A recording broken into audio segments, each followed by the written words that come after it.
হাসপাতালে চিকিৎসাধীন BNP chairperson Begum Khaleda জিয়াকে করোনারি কেয়ার ইউনিটে স্থানান্তর করা হয়েছে। বৃহস্পতিবার ২৭ নভেম্বর দুপুরে বিএনপি মিডিয়া সেলের সদস্য সাইরুল কবির খান বিষয়টি নিশ্চিত করেছেন।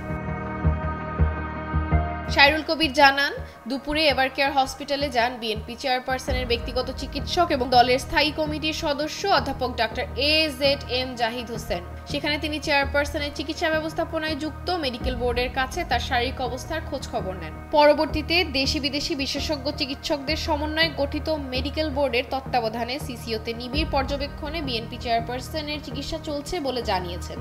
দলের পক্ষ থেকে ডাক্তার AZM জাহিদ হোসেন দেশবাসীর কাছে বেগম খালেদা জিয়ার দ্রুত সুস্থতার জন্য দোয়া চেয়েছেন বলেও জানিয়েছেন সাইরুল কবির খান।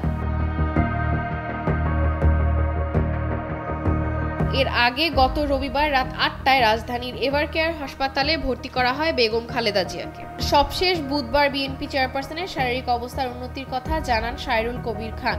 সেই সঙ্গে তিনি জানান, খালেদা জিয়ার চিকিৎসায় গঠিত মেডিকেল বোর্ডের নিবিড় তত্ত্বাবধানে কেবিনে তার চিকিৎসা চলছে।